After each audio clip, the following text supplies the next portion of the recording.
Moi, au début, en fait, j'ai peint et j'ai dessiné depuis toute petite. Mais je peignais beaucoup sur bois parce que mon papa était menuisier, il me fabriquait des objets et moi je décorais, je m'amusais comme ça. Et puis, en fait, j'aime aussi beaucoup la vaisselle, donc les deux s'alliant, j'ai décidé de décorer de la vaisselle. Et comme également j'aime beaucoup la nature et les fleurs, j'ai décidé de peindre des décors de fleurs de montagne. Parce qu'on est dans une zone où la flore est très très riche, très très jolie. Et donc voilà, donc les deux attraits se sont rejoints.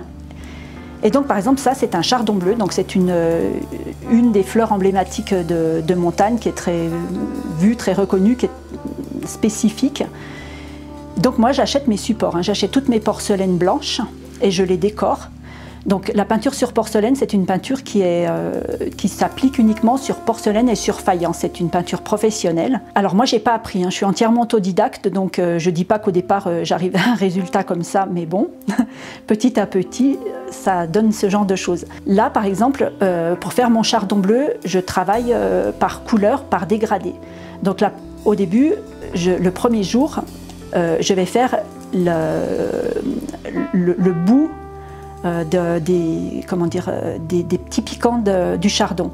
Donc le premier jour, avec mon pinceau, je fais un premier trait, voilà, je fais juste ça. Le deuxième jour, j'attends que ça sèche, parce que moi, il paraît qu'on peut faire sans attendre que ça sèche. Moi, je ne sais pas faire, je n'ai pas appris, donc je fais comme je sais. Et le deuxième jour, je prends une couleur un peu plus foncée et je reprends sur, pas tout à fait l'extrémité, mais presque, et je descends jusqu'au cœur. Je fais tous mes pétales comme ça. Je fais ma tige et je fais... ah oui, le premier jour, j'ai oublié, j'ai fait aussi en bleu très très clair le bout des feuilles. Le deuxième jour, donc je reprends et je vais jusqu'au centre, comme ça. Pareil, je laisse sécher. Le troisième jour, je reprends un bleu encore plus foncé et là, je reprends vraiment jusqu'au cœur, mais de façon très très légère, parce qu'il ne faut pas appliquer non plus trop de peinture, parce que si on applique beaucoup de peinture, à la cuisson, ce sera trop épais et ça va s'écailler, ça va faire sauter l'émail. Donc voilà, je laisse comme ça le troisième jour.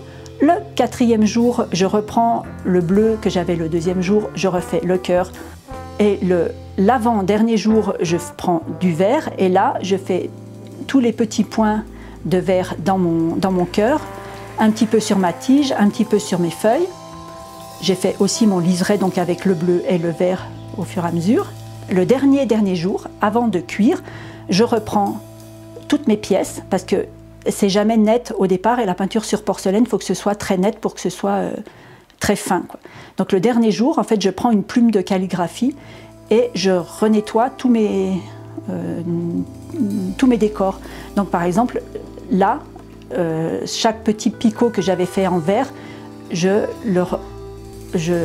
renlève de la peinture pour retrouver la couleur blanche au centre. Et je fais toutes mes veinures dans les feuilles, dans la fleur, dans les feuilles, avec ma pointe de calligraphie. Voilà, c'est comme ça que ça se passe. Et là, donc, je fais... certaines fleurs sont super longues parce que vous avez vu, il y a vachement de couleurs. D'autres sont plus rapides, plus simples. Mais en général, c'est toujours comme ça que je procède. Je fais une superposition de couleurs. Par exemple, là, sur un lys martagon, c'est pareil. Le premier jour, je fais du rose clair pour faire ma fleur partout. Le deuxième jour, je commence à faire un peu d'ombre avec un rose plus foncé. Donc, je repars du bas. Je remonte pour mettre un peu de rose plus foncé. Le troisième jour, je prends du rouge. Donc toujours pareil pour faire de plus en plus de nuances du bas vers le haut. Après, du vert foncé. Après, là, je mets du vert clair. Là, je mets du marron clair. Je mets du marron foncé pour faire mes ombres sur ma feuille. Donc c'est pareil, c'est tout le temps du travail. Pour faire une fleur, en fait, il me faut entre 4 à 7 jours juste pour faire un décor. Mais après, comme c'est une peinture qui est spécifique, qui se reconstitue, c'est moi qui fais mes mélanges entre mes poudres et mes médiums. Je fais une certaine quantité de peinture par jour pour pouvoir peindre plusieurs décors. Et donc, par exemple, le jour où je vais faire du rose, je ne vais pas faire uniquement ces 4 fleurs-là, je vais faire ça, plus d'autres supports.